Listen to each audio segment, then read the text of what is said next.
नाज़रीन आदाब, हैरत और हर्म में आप सभी का इस्तकबाल है। मैं हूं आपकी host Hafsa Khan.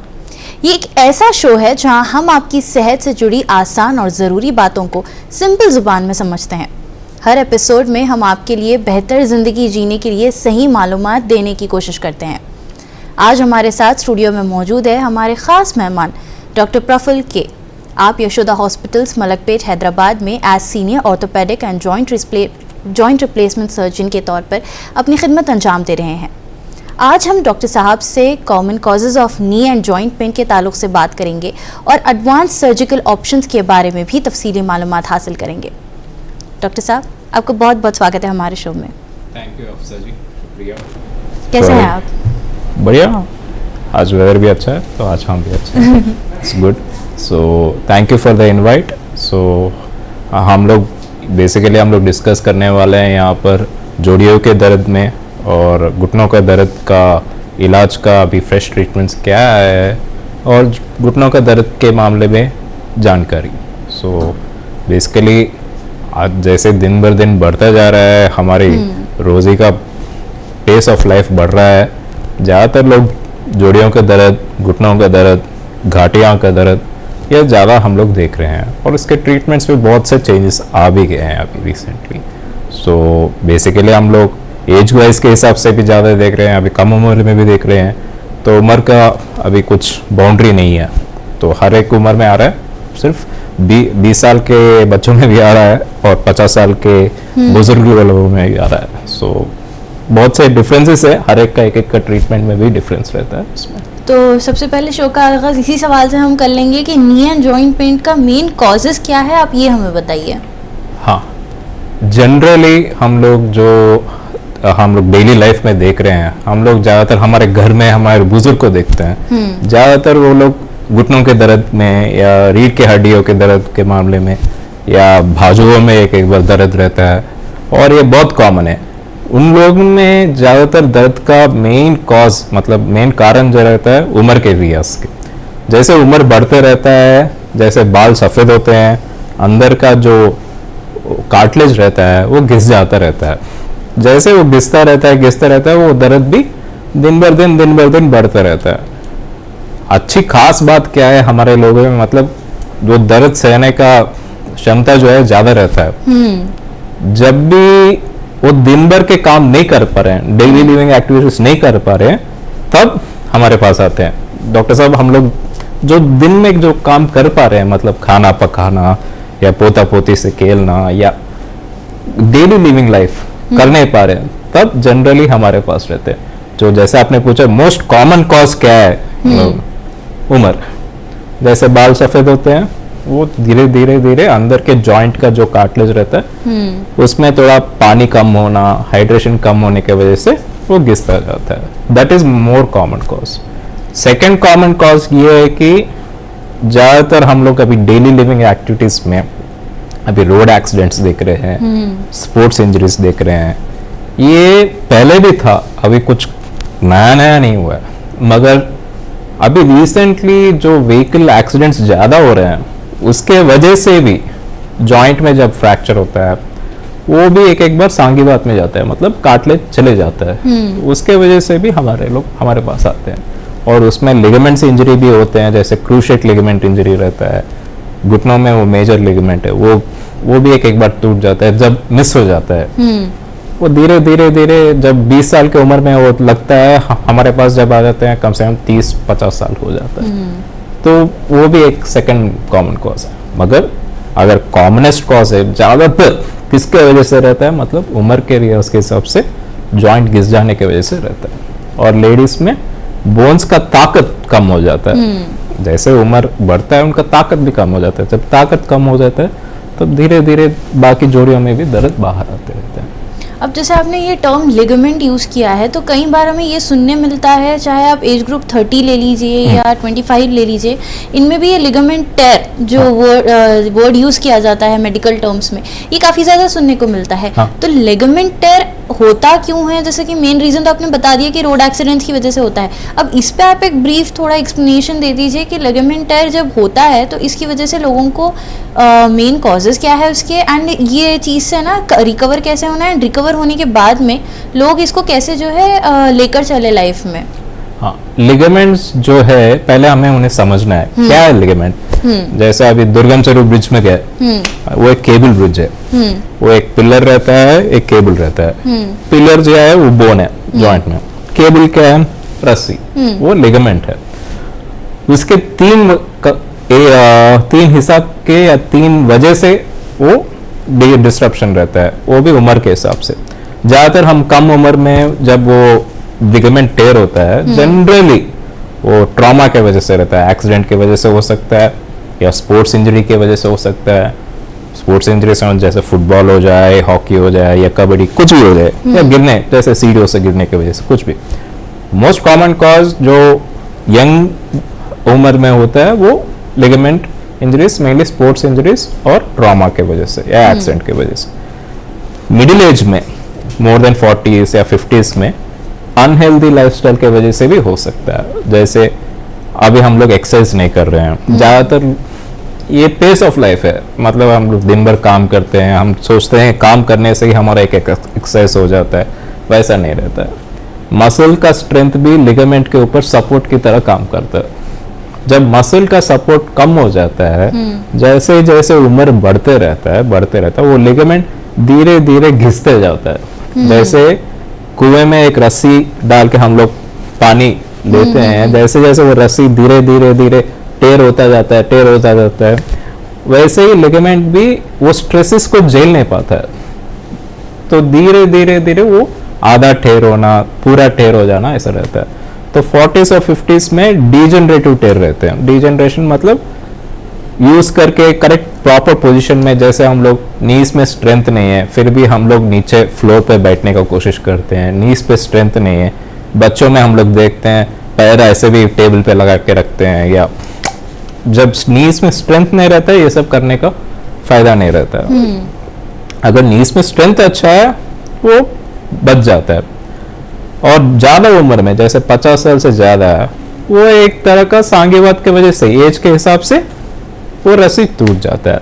So generally young age group में ट्रॉमा की वजह से होता है।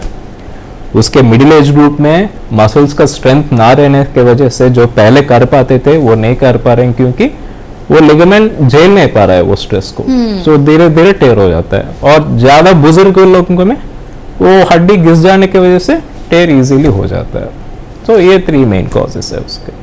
अब जैसे जैसे एज बढ़ती है वैसे ही नी एंड जॉइंट में पेन्स भी बहुत ज़्यादा इंक्रीज हो जाता है। तो इसके रीज़न क्या है जो एज के साथ साथ पेन भी बहुत ज़्यादा इंक्रीज हो जाता है लोगों में? मेनली इसका मेन रीज़न ये है कि जैसे हम लोग उम्र कम है, यंग एज में हमारा मसल का ताकत ज़्यादा रहता है। जैसे मसल का ताकत ज़्यादा रहता है, वो जो भी नेगेटिव जॉइंट में रहता है या आर्थराइटिस पहले जो आ चुका है वो झेल पाते हैं, मतलब वो मसल कॉम्पेंसेट कर देता है। जैसे उम्र बढ़ता है और एक्सरसाइज कम करते हैं उम्र के हिसाब से, वो मसल का ताकत भी कम हो जाता है। तो मसल का ताकत होना एक नेगेटिव इफेक्ट है, और ऑलरेडी आर्थराइटिस रहना और एक नेगेटिव इफेक्ट है। तब दर्द के हिसाब से सिम्टम बाहर आता है।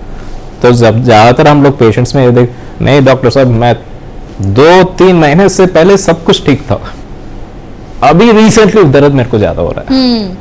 क्यों?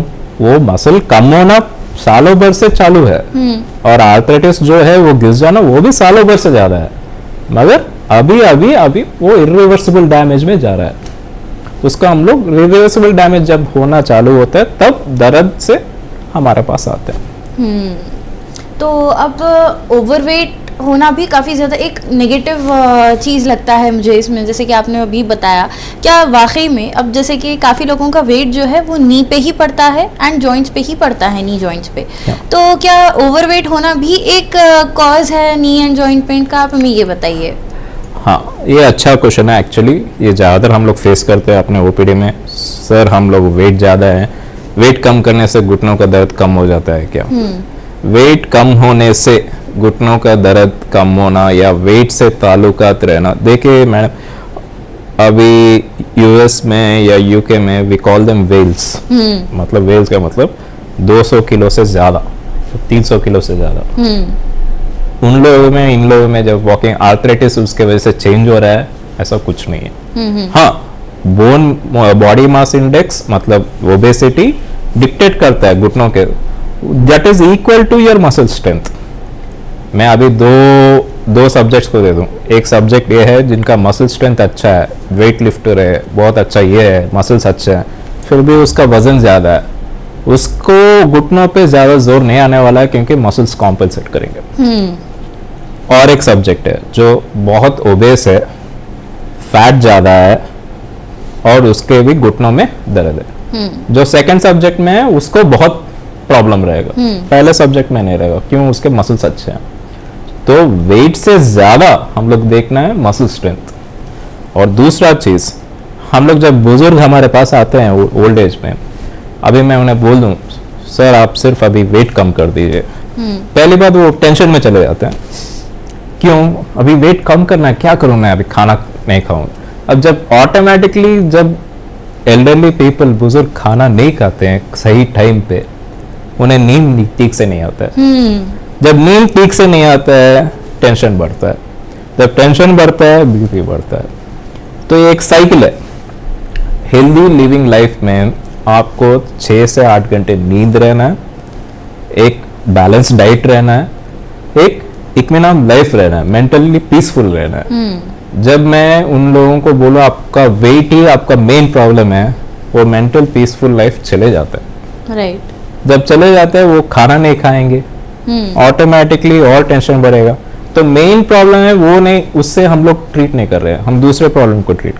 सो ज्यादातर जो मेरे पास आते हैं, हाँ वजन एक तरह का प्रॉब्लम है, मगर अभी आप ज्यादा उसके ऊपर जोर मत दीजिए, आप एक्सरसाइज करिए, जो आपके साथ हो सकता है वो एक्सरसाइज करिए। मतलब आप स्विमिंग करना चाहते हैं स्विमिंग करिए। मैं बोल रहा हूँ आजकल बुजुर्ग आते हैं 50 या 66, यूएस या यूरोप में दे गो फॉर स्विमिंग, जाते हैं, आप भी करिए। आप रनिंग मत करिए, ट्रेडमिल पे मत जाइए, भागिए मत, क्योंकि आपको घुटनों के ऊपर प्रेशर ज्यादा है।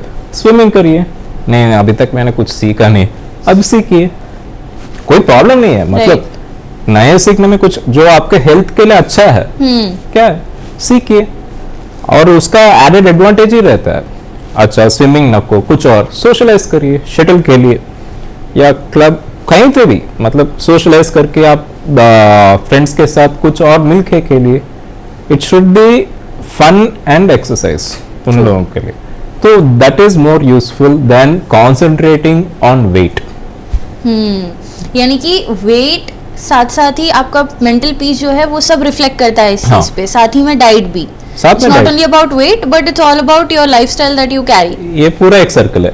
यानी ये सर्कल में से अगर कुछ भी मिस होगा, वो दूसरा कॉम्पनसेट नहीं करेगा। ओके। 5 उंगलियां मिलके एक फिस्ट बनता है, तो 5 उंगलियां इंपॉर्टेंट है, वेट भी इंपॉर्टेंट है, मसल का स्ट्रेंथ भी इंपॉर्टेंट है, मेंटल पीस भी इंपॉर्टेंट है, बोन का ताकत भी इंपॉर्टेंट है, और उम्र का रियाज भी इंपॉर्टेंट है। अभी ये टर्म आर्थराइटिस आप बहुत ज़्यादा यूज़ कर रहे हैं, तो इसके क्या कोई टाइप्स होते हैं जो लोगों में अलग अलग किस्म के दिखते हैं, ये हमें बताइए। उसके स्टेजेस रहते हैं और टाइप्स भी रहते हैं। पहला टाइप है डीजेनरेटिव आर्थराइटिस, जो मैंने पहले बोला था, उम्र के हिसाब से जो घुटने घिस जाने की वजह से आता है, वो डीजेनरेटिव है। दूसरा रोमेटॉइड आर्थराइटिस, जो यंग एज ग्रुप में, मतलब 20 साल की उम्र में या उससे कम में, एक बार 30 साल से पहले आ जाता है। क्या है, हमारा खुद का बॉडी हमारे जॉइंट्स को अटैक करता है। वो घुटनों में नहीं, उंगलियों में भी आता है, जोड़ियों में भी आता है, कहीं भी आ सकता है, any joint it can come. और auto immune arthritis, auto immune based rheumatoid arthritis रहता है, या सीरो पॉजिटिव आर्थराइटिस बोलते हैं। तीसरा ट्रॉमेटिक आर्थराइटिस। ट्रॉमेटिक मतलब फ्रैक्चर होने, घुटनों में या जॉइंट में, कहीं भी जॉइंट में फ्रैक्चर हुआ तो, और उसे सही तरह से फिक्स नहीं करा गया, या उसका डैमेज इतना ज़्यादा है, जब भी एक्सीडेंट होता है उसका डैमेज इतना ज़्यादा है कि वो फिक्स करने का पॉसिबिलिटी ही नहीं है, वो ट्रॉमेटिक आर्थराइटिस है। So basically in a broad category पूरे देखे तो, एक उम्र के हिसाब से डिजेनरेटिव आर्थराइटिस रहता है, दूसरा अपना खुद का ऑटो इम्यून डिजीज की वजह से रोमेटॉइड आर्थराइटिस की तरह रहता है, तीसरा ट्रॉमेटिक आर्थराइटिस। ये 3 तरह के हैं। और स्टेजेस के हिसाब से स्टेज 1, 2, 3, 4, 5। जनरली स्टेज 1 क्या रहता है, सिर्फ घुटनों में माइनर दर्द रहता है, मगर उनके दिन भर के काम कर पा रहे हैं, मैं सब कुछ हो रहा है, थोड़ा थोड़ा मसल पेन्स ऐसे रहते हैं, वो स्टेज 1 है। उसमें ज़्यादातर हम लोग लिगामेंट का घिस जाना ये सब देखते हैं, वो मैनेजेबल है। स्टेज 2 क्या है, धीरे धीरे से वो अंदर का जो सॉफ्ट पार्ट है वो चले जाना है, वो स्टेज 2 है। स्टेज 3 क्या है, बोन टू बोन कांटेक्ट होता है, घुटनों में जैसा ऐसा बोन है तो ये कांटेक्ट होना मतलब घिसना चालू होता है। स्टेज 4 है क्या है, 5 क्या है, मतलब घिसना इतना ज्यादा हो जाता है कि पूरा अपना अभी रोड के उस ऊपर गड्ढे देखे तो पूरा गड्ढा हो जाना है। So that goes for replacement, मतलब उसके लिए सर्जरी जाना पड़े। तो अब इन टाइप्स में से सबसे ज़्यादा नी जॉइंट को कौन सा टाइप अफेक्ट करता है? जैसे कि आप जिस हिसाब से बोल रहे थे कि घिस जाता है पूरा जॉइंट, उस वजह से बहुत ज़्यादा जो है मुश्किलात देखने को मिलते हैं। तो क्या ये लास्ट स्टेज ही है जो सबसे ज़्यादा नी जॉइंट को अफेक्ट करता है, या इससे पहले के भी स्टेजेस में ऐसा नजर आता है? डिपेंड्स। हम लोग देखिए मैडम, हम लोग एक्सरे को ट्रीटमेंट नहीं दे रहे हैं, हम आदमी को दे रहे हैं, एक इंडिविजुअल को दे रहे हैं, एक पेशेंट है, हम लोग उनके दर्द को ट्रीटमेंट दे रहे हैं। अगर उन्हें स्टेज 2 या 3 है उसके एक तरह का ट्रीटमेंट रहता है, स्टेज 3, 4, 5 उसके एक तरह का ट्रीटमेंट रहता है। मगर बेसिकली हम लोग क्राइटेरिया में क्या देते हैं, मतलब उनके डेली लिविंग एक्टिविटीज वो लोग एग्जीक्यूट कर रहे हैं या नहीं कर रहे हैं, मतलब उनके दिन भर उनको स्टेज 5 भी हो जाए मगर डॉक्टर साहब मैं अपना काम कर पा रहा हूँ, मैं रोज ही काम पूरा कर पा रहा हूँ, मतलब सुबह उठ रहा हूँ, वॉकिंग जा रहा हूँ, 1 किलोमीटर वॉक कर रहा हूँ, मेरे गार्डनिंग कर रहा हूँ, सोशलाइज कर रहा हूँ, चल रहा है फिर अच्छा है। हम लोग उन लोगों में surgery advice generally last option रखते हैं। नहीं तो लोगों को स्टेज 3 है या स्टेज 2-3 बीच में, मगर दर्द इतना ज़्यादा है कि उनके डेली लिविंग एक्टिविटीज़ में बहुत मुश्किल हो रहा है, तो उन लोगों को हम लोग we can offer joint sparing, मतलब आर्थ्रोस्कोपिक डिब्राइडमेंट बोलते हैं, ऑस्टियोटोमिस्ट रहता है, वो रहता है। नहीं वो यूजफुल नहीं लगता है क्लिनिकली, हमें लगता है कि वो वी गो फॉर रिप्लेसमेंट। तो मेनली हम लोग पेन ग्रेडियंट देखते हैं और उनके डेली लिविंग एक्टिविटीज फंक्शनैलिटी देखते हैं। अगर उनके दिन भर के फंक्शनैलिटी में बहुत डिफरेंस आ रहा है आर्थराइटिस के वजह से, देन सर्जरी। नहीं बहुत ज़्यादा नहीं है, कम ही हो रहा है, तो we go for pain management, या अभी बहुत से रेडियो फ्रीक्वेंसी एब्लेशन बोल के है, बहुत से हैं चीज़। So there are very methods for many types of problems. अब हम बात करें अर्ली आर्थराइटिस के इनिशियल स्टेज पे जो मालूमात होते हैं उसकी, तो कौन से ऐसे सिम्टम्स हैं जो जिसे हम डिटेक्ट कर सकते हैं कि हमें अर्ली आर्थराइटिस जो है बोल के?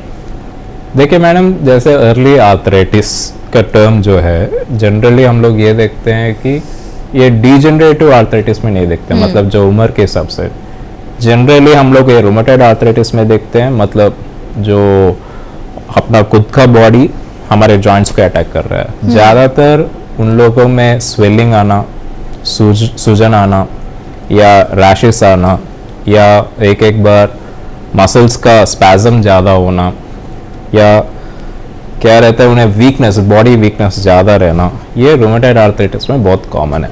और ये छोड़ के बाकी छोटे छोटे जॉइंट्स में उंगलियों में दर्द आना, ये सब रहता है, ये रूमेटॉइड का है। ये one of the early arthritis का डिटेक्शन, जैसे उंगलियों में दर्द आना, मसल वीकनेस रहना, ज़्यादा क्या बोलते हैं ताकत नहीं रहना काम करने की, वो अर्ली आर्थराइटिस के माइनर सिम्टम्स है।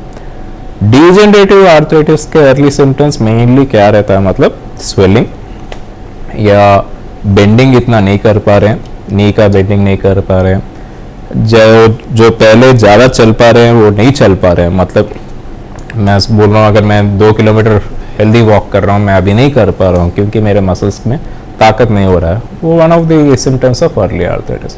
और बाकी तीसरा फ्रैक्चर का है, वो ऑब्वियसली हमें सिम्टम पहले ही दे देता है, हम उसे ढूंढने का कोई जरूरत नहीं।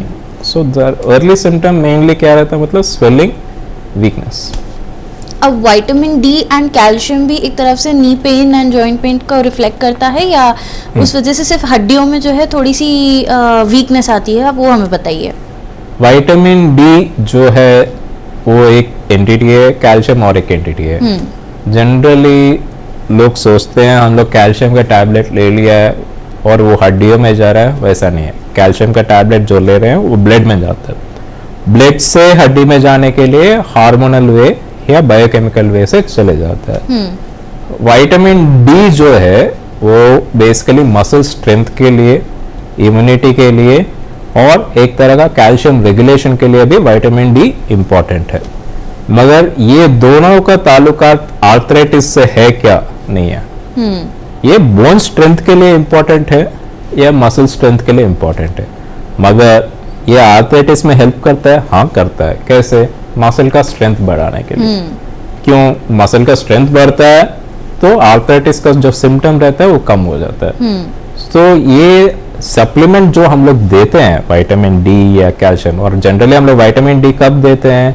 वो डेफिशिएंसी में है, तो हम लोग जनरली क्या करते हैं वो चेकअप करके देते हैं या सिम्टम्स आए तो भी देते हैं। तो विटामिन डी, कैल्शियम और ग्लूकोसामाइन्स जो सप्लीमेंट्स हैं बेसिकली मसल और टेंडन मतलब लिगामेंट स्ट्रेंथ के लिए दिया जाता है। सो बेसिकली आर्थराइटिस में उसके वजह से दिया जाता है, नॉट फॉर आर्थराइटिस। अब बात करें अब एडवांस ट्रीटमेंट्स की, तो क्या क्या एडवांस ट्रीटमेंट्स मौजूद है सो दैट अ पेशेंट को ट्रीट कर सके to get rid of knee pain and joint pain? तो अभी जो ट्रीटमेंट्स है मैडम बेसिकली कौन से स्टेज के ऊपर आर्थराइटिस है, मतलब स्टेज 1, 2 के लिए हम लोग जनरली नॉन इन्वेसिव प्रोसीजर्स करते हैं। नॉन इन्वेसिव मतलब रेडियो फ्रीक्वेंसी एब्लेशन करा जाता है, arthroscopic camera based debridement, arthroscopic debridement जाता है, स्टेम सेल्स भी दिया ओनली फॉर स्टेज 1 and 2, और वो एक टेम्पररी ट्रीटमेंट है, it's not a permanent treatment. जो स्टेज 3, 4, 5 है, जो ज़्यादा आर्थराइटिस है, वो एक बार लिम्ब स्पेयरिंग, जॉइंट स्पेयरिंग भी करा जाता है, जैसे ऑस्टियोटोमी है, जो हड्डी टेढ़ा हो जाता है उसे स्ट्रेट करते हैं, तो वी डीप्रेशराइज इट। दूसरा नी रिप्लेसमेंट, अभी नी रिप्लेसमेंट में नया जो है robotic knee replacement. Robotic knee replacement एक तरह का नया इंस्ट्रूमेंट है जो पेशेंट के लिए इसलिए हेल्पफुल है क्योंकि उसमें ब्लड लॉस कम होता है और जो कट लिया जाता है वो बहुत प्रिसिशन कट रहता है and it is very early outcome ज़्यादा रहता है, तो वह नया चीज़ है। सो बेसिकली ट्रीटमेंट्स के हिसाब से देखें तो स्टेज 4, 5 में नी रिप्लेसमेंट करा जाता है, स्टेज 2 and 3 में जॉइंट स्पेयरिंग प्रोसीजर्स करा जाते हैं, मतलब ऑस्टियोटोमीज या ऐसे। स्टेज 1 में पेन मैनेजमेंट, जैसे रेडियो फ्रीक्वेंसी एब्लेशन रहता है, स्टेम सेल्स रहते हैं, steroids, that is only temporary way. और बेसिकली सबसे ज़्यादा एक्सरसाइजेस, सर्जरी हो या ना हो, एक्सरसाइजेस बहुत इंपॉर्टेंट है क्योंकि मसल का स्ट्रेंथ बहुत इंपॉर्टेंट है। अब नी रिप्लेसमेंट के बाद रिकवरी टाइम कितना लगेगा एक पेशेंट को, एंड क्या क्या प्रिकॉशंस उनको उस बीच लेने हैं? ये बहुत अच्छा क्वेश्चन है क्योंकि नी रिप्लेसमेंट के बाद जनरली पेशेंट्स ये सोचते हैं कि हाँ हमने आज नया गाड़ी ले लिया, अभी मैं चलाऊंगा। ऐसा नहीं रहता है, ये आपने गाड़ी ले लिया है मगर आपको चलाना सीखना पड़ेगा, उसे हम लोग फिजियोथेरेपी बोलते हैं। क्योंकि अगर मसल का स्ट्रेंथ नहीं आता है, नी जॉइंट जो रिप्लेस करा है खुद का खुद नहीं चलने वाला है, तो उसके लिए फिजियोथेरेपी करना पड़ेगा। जिनमें ताकत ज़्यादा है, इनहेरेंटली मसल अच्छा है, वो रिकवरी जल्दी हो जाता है। तो हमारा प्रोटोकॉल जनरली क्या रहता है, मतलब पहले 15 दिन वो वॉकर के साथ चलेंगे, हेल्प के साथ फिजियोथेरेपी, और नी बेंडिंग पहले ही चालू कर दें, मतलब 0 to 90 डिग्रीज चालू कर देंगे। 1 महीने के बाद स्टिक के साथ चलेंगे, सपोर्ट के साथ। 1.5 महीने के बाद बिना स्टिक कुछ भी नहीं, independent walking. Generally this is the pattern, मतलब from the time of surgery से लेके 6 हफ्ते से 8 हफ्ते तक खुद इंडिपेंडेंटली चलना। मगर थोड़े लोगों में जो ज़्यादा बुजुर्ग हैं, जो डायबिटिक्स हैं, जो मसल स्ट्रेंथ कम है, जो जिंदगी में कभी एक्सरसाइज ही नहीं करा है, उन लोगों का मसल स्ट्रेंथ इतना अच्छा नहीं रहता है, तो उन लोगों में रिकवरी और थोड़ा टाइम लगता है। और जैसे डायबिटिक्स में आपको पता है जनरली हीलिंग बहुत डिले रहता है, और जनरली हम लोग जो फेस करते हैं एक बार कोई भी सर्जरी 100 तक का 100 सक्सेस नहीं रहता है। 90 to 95% it is success, knee replacement 90 to 95% good success है एविडेंस बेस्ड में। 5 to 10% कॉम्प्लिकेशन होने का चांसेस किसी में भी रहता है, किसके वजह से, इन्फेक्शन के वजह से होता है या फिजियोथेरेपी सही तरह से नहीं हुआ तो होता है। अगर पेशेंट फिजियोथेरेपी नहीं करे तो नी बेंडिंग ज़्यादा नहीं होता है। सो ये सब क्राइटेरिया रहता है। So mainly most common complication knee replacement हम लोग देखते हैं इन्फेक्शन। इन्फेक्शन का कारण सर्जरी ही नहीं रहता है। अगर यूरिन में इन्फेक्शन है तो, या डायबिटीज ज़्यादा हुआ, शुगर ज़्यादा हुआ, या उन लोगों को ऑलरेडी कुछ चेस्ट में इन्फेक्शन है तो वो जो बैक्टीरिया रहता है वो पहले इधर चले जाता है। हम लोग एंटीबायोटिक्स देते हैं मगर this is not full proof, तो वो चांस रहता है 5 to 10%। ये this is as good as a chance. जो आप बाहर जा रहे हैं एक्सीडेंट होने का कितना चांस रहता है उतना ही चांस है। So that's what it is. Knee replacement is a final option but we reserve it for the last. अब आखिरी सवाल मैं आपसे ये पूछना चाहूँगी डॉक्टर साहब कि पेशेंट्स जो है अपने नी एंड जॉइंट का ख्याल कैसे रखें, क्या क्या प्रिवेंशंस उन्हें लेने चाहिए एंड अपनी लाइफस्टाइल में क्या क्या चेंजेस लाने चाहिए सो दैट वो लोग सर्जरी को भी अवॉइड कर सकें। हाँ, अगर सर्जरी तो रिसेंटली आया है, मतलब मे बी 1950s-70s के बाद आया है। उससे पहले तो नी रिप्लेसमेंट सर्जरी था नहीं, मतलब था भी तो very very sporadic. Mainly healthy knees के लिए मैं जनरली जो एडवाइस करता हूँ एज पर एविडेंस भी क्या है, मसल्स का स्ट्रेंथ ज़्यादा रहना है, जो हमारे बुजुर्गों में था, क्योंकि वो बहुत एक्सरसाइज करते थे, अच्छा खाना करते थे, पीसफुल लाइफ रहता था। उनका ताकत अच्छा है, मसल्स का ताकत अच्छा है तो they can live the life. Surgery की जरूरत नहीं पड़ता है क्योंकि वो मसल्स टेक केयर करते हैं। मगर मसल का ताकत जब कम हो जाता है तब ये प्रॉब्लम है। तो मेरा एडवाइस जनरली आपको अवॉइड करना है नी आर्थराइटिस। नी आर्थराइटिस तो वैसे भी आएगा, बाल एक बार आप पैदा हुए बाल तो सफेद होना ही है, तो नीज भी आर्थराइटिस आना ही है, आएगा। आने के टाइम पे आपके मसल्स का स्ट्रेंथ कैसा है, अगर स्ट्रेंथ अच्छा है आप उसे झेल पाएंगे, दिन भर के काम कर पाएंगे। अगर मसल्स अच्छा नहीं है आप डॉक्टर के पास आएंगे। तो मेनली मेरा बेस्ट एडवाइस जनरली रहता है एक्सरसाइज करिए जब हेल्दी हैं, खुद मसल का एक्सरसाइज करिए, वॉकिंग ये सब नहीं है, मेनली मसल एक्सरसाइज करना है। वो कुछ भी हो सके, आपको जो कंफर्टेबल है, आप जिम जाना चाहते हैं जिम जाइए, या स्विमिंग करना चाहते हैं स्विमिंग करिए, या घर में करना चाहते हैं घर में करिए, मगर एक्सरसाइज तो करना ही है। बहुत बहुत शुक्रिया डॉक्टर साहब आपका हमारे साथ जुड़ने के लिए। Thank you. I hope next episode में डिटेल में हम इसके ऊपर बात करेंगे। Sure, thank you. नाज़रीन, आज हमने नी और जॉइंट पेन के कॉमन कॉजेज़ और इसके एडवांस सर्जिकल ऑप्शंस को बेहतर समझा। उम्मीद है ये मालूमात आपके लिए फ़ायदेमंद रही होगी। अपनी सेहत का ख्याल रखें और सही टाइम पर स्पेशलिस्ट से मशवरा ज़रूर करें। मिलते हैं नेक्स्ट एपिसोड में एक नए टॉपिक के साथ। मुझे दीजिए इजाज़त और आप बने रहें मुंसिफ टीवी के साथ।